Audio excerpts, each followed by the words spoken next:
You ever notice how rooftop lounges feel different after midnight? It's not the lighting. It's not the cocktails. It's hierarchy.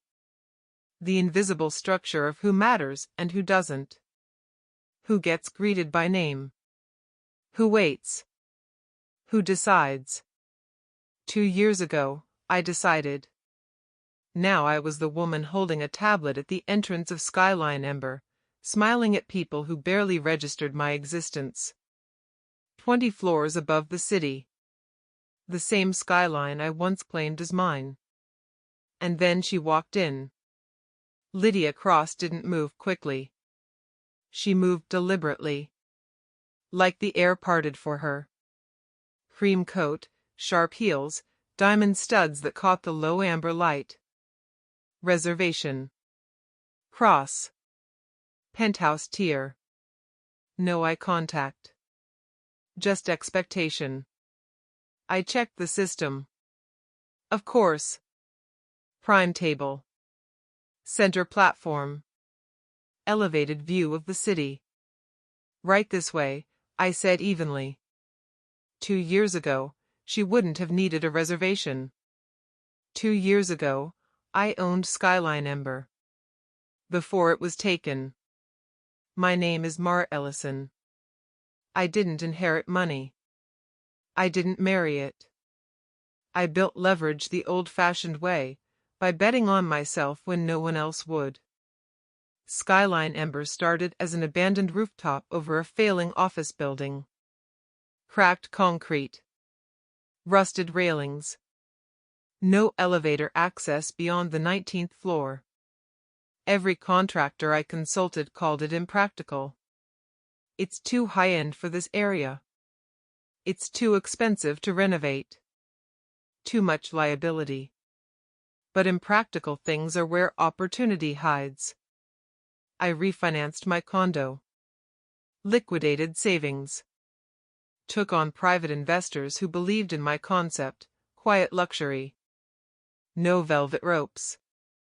No screaming DJs. No chaos. Copper lighting. Live jazz. Fire tables. Craft cocktails done correctly. No influencers filming everything. No VIP culture. Just atmosphere. It worked. For 18 months, Skyline Ember became the most booked rooftop in the city.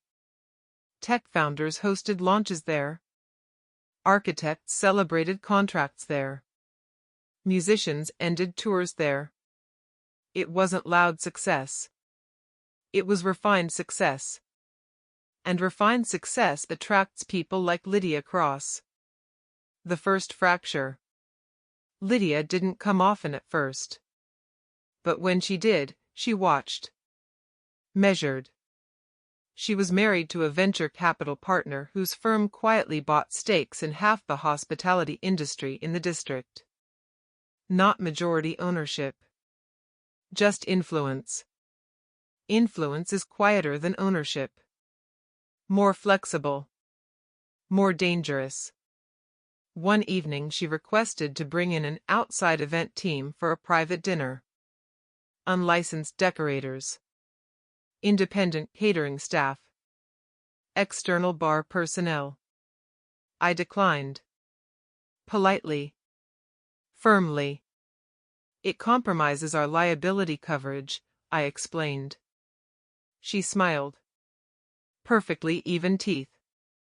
Cold eyes. You'll regret that. I didn't believe her. That was my mistake. The slow erosion. The retaliation wasn't loud. It was administrative. A wine distributor accidentally delayed shipments twice in 1 month. A local blogger posted vague criticism about declining standards. An anonymous tip triggered a fire safety reinspection.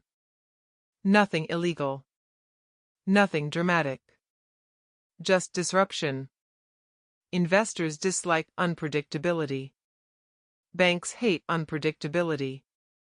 When our lease renewal came up, the property management group expressed concerns about long-term viability. 3 weeks later, Skyline Ember announced strategic partnership expansion. Lydia Cross was listed as advisory partner. My name was removed from press materials. I was offered a minority management role under the new structure. When I refused, the new board invoked a clause in my financing agreement allowing a buyout under restructuring necessity. In 1 quarter, I went from majority operator to removed founder. The rooftop reopened under new branding within 60 days. My sign was gone. My staff scattered. And Lydia stood at the grand reopening smiling like she had curated the whole thing. I watched from across the street. I thought the pain would make me reactive. It didn't. It made me observant. Why I stayed. When the rooftop rebranded, I applied for a front-of-house management role. People thought it was humiliation. It wasn't.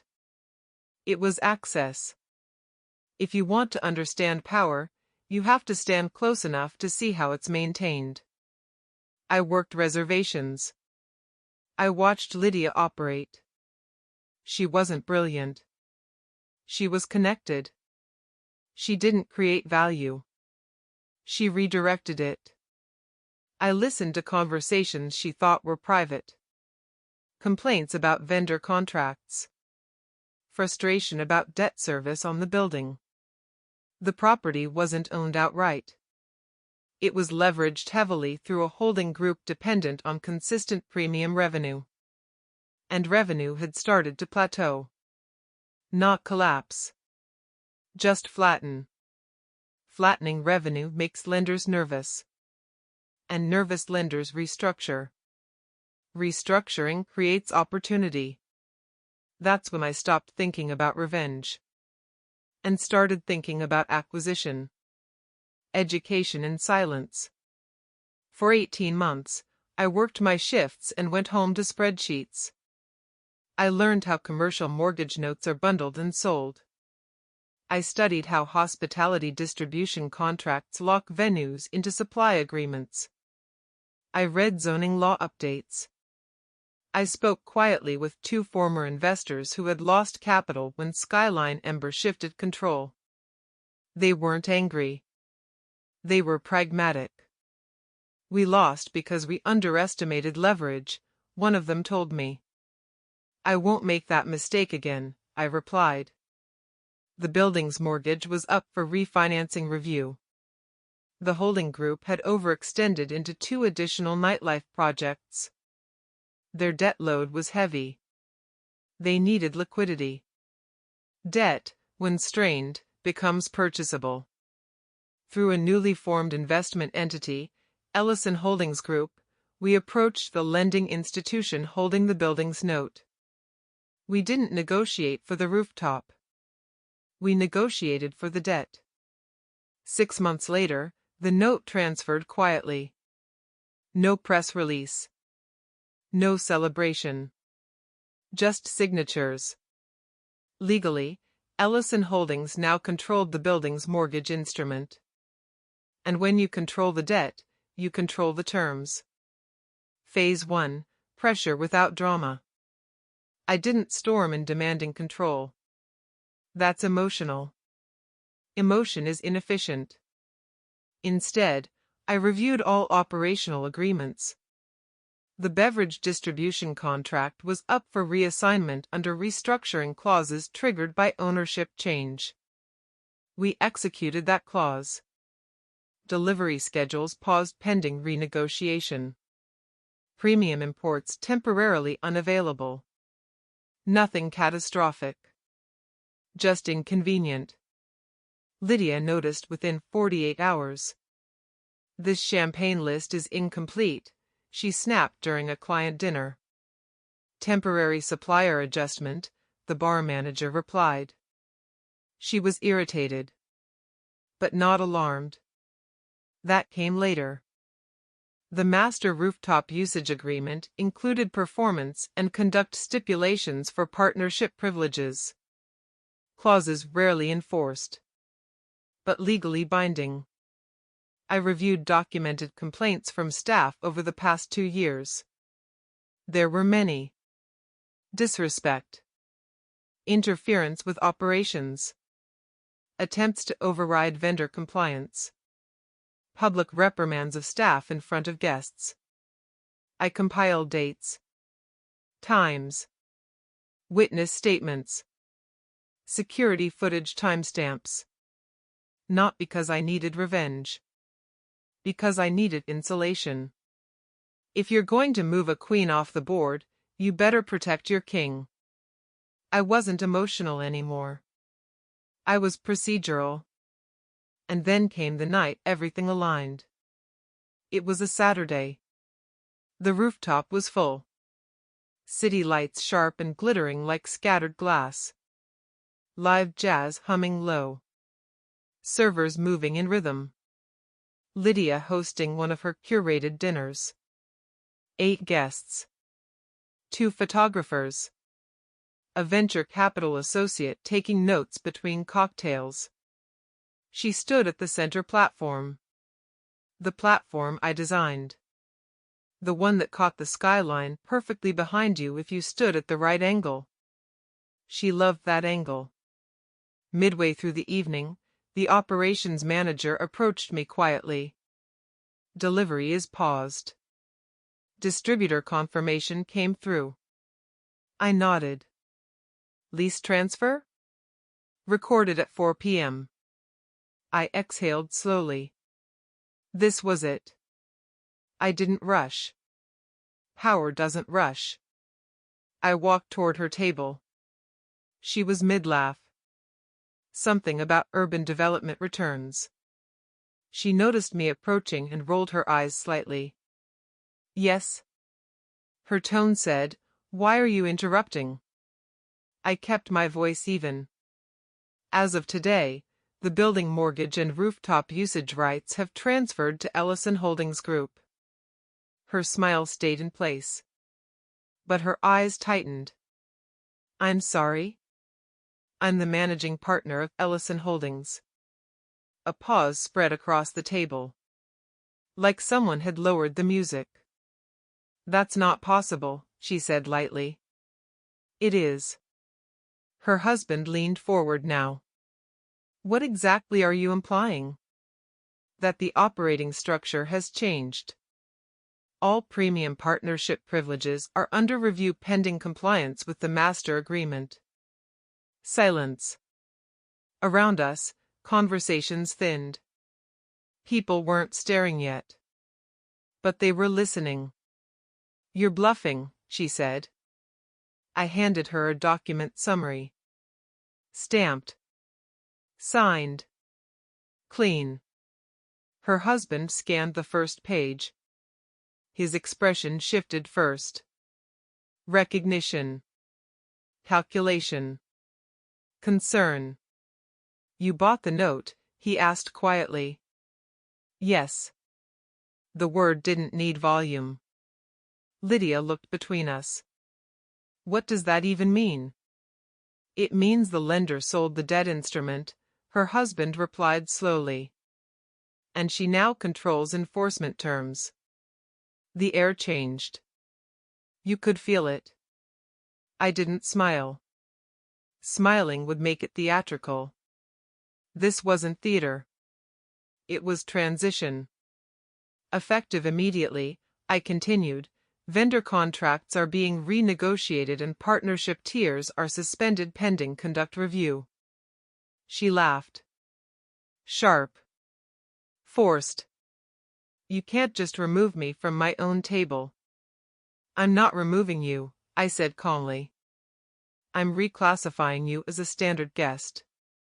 Her jaw tightened. I helped build this place. No, I said.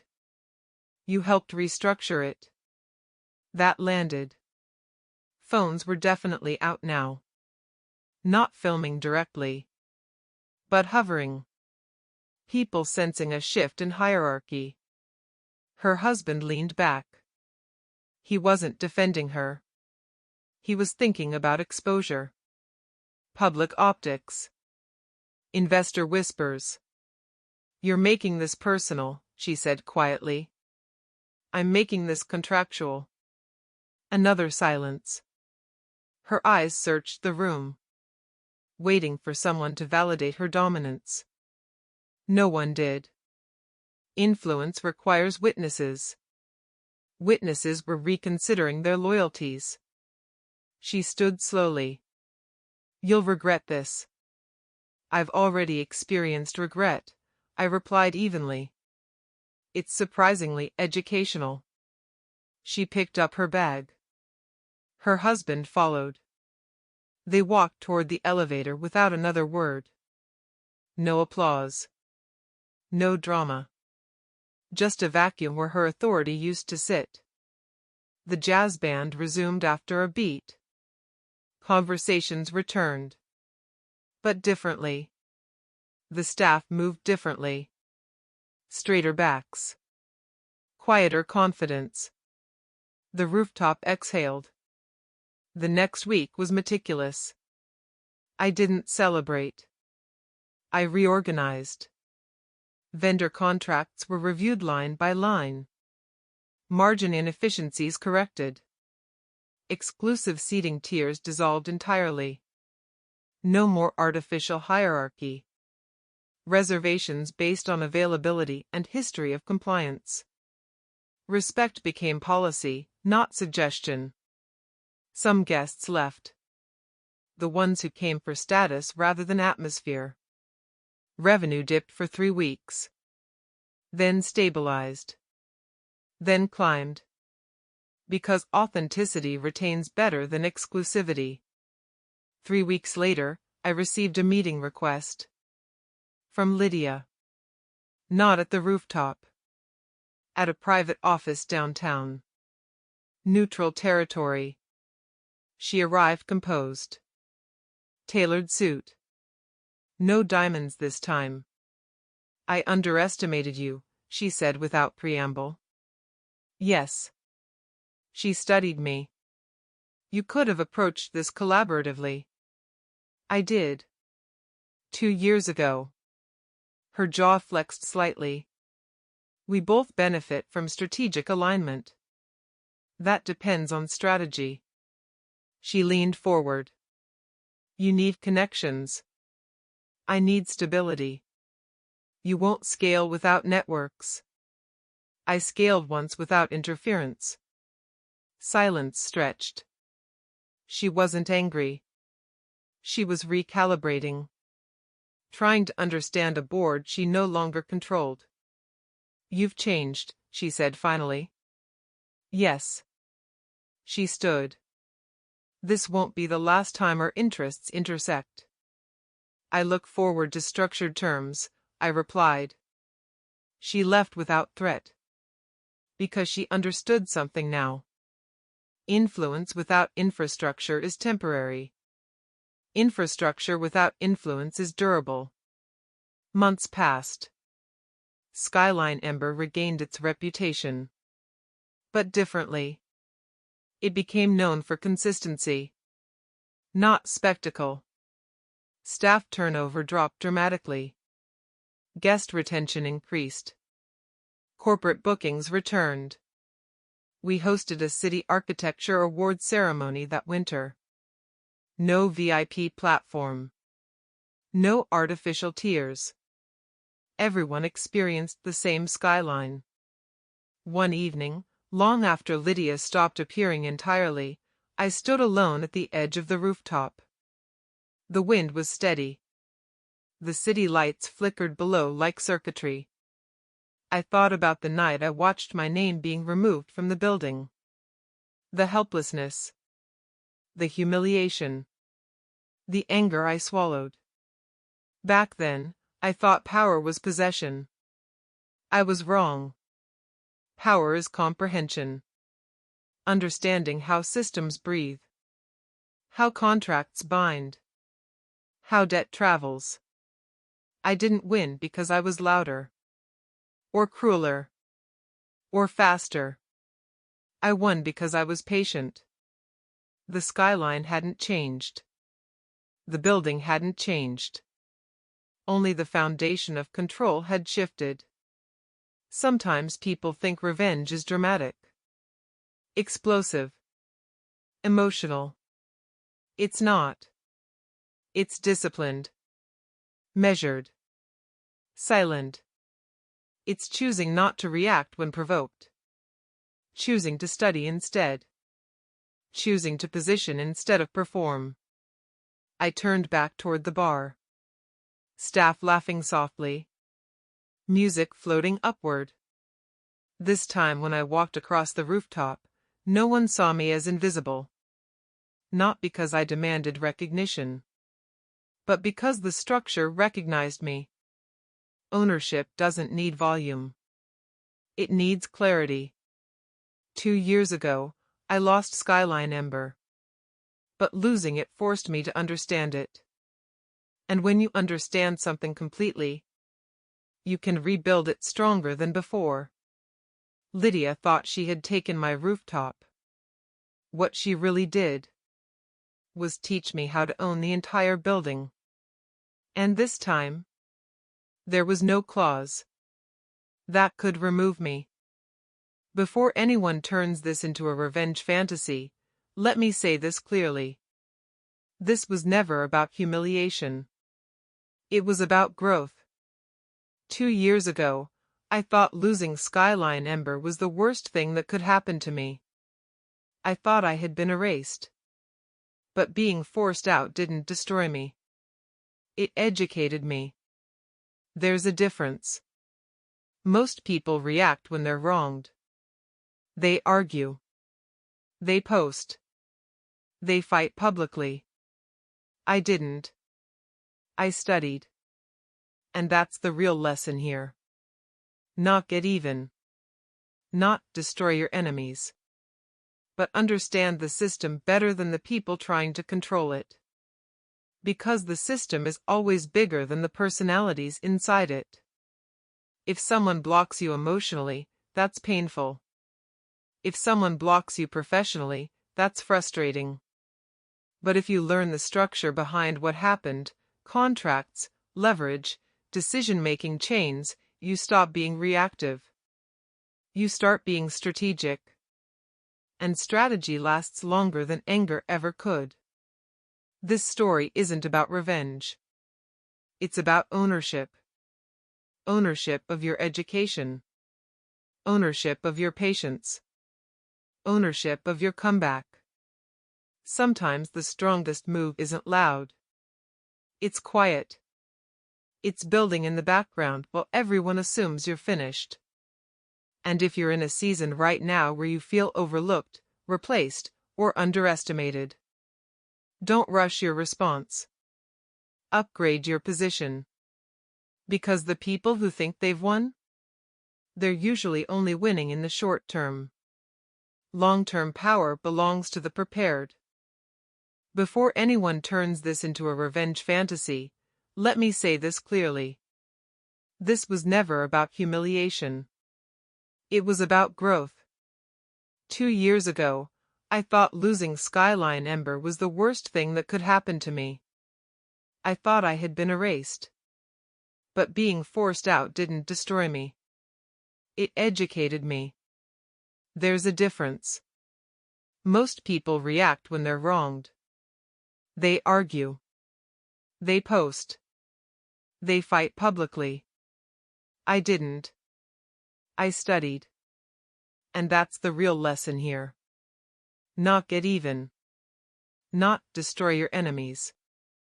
But understand the system better than the people trying to control it. Because the system is always bigger than the personalities inside it. If someone blocks you emotionally, that's painful. If someone blocks you professionally, that's frustrating.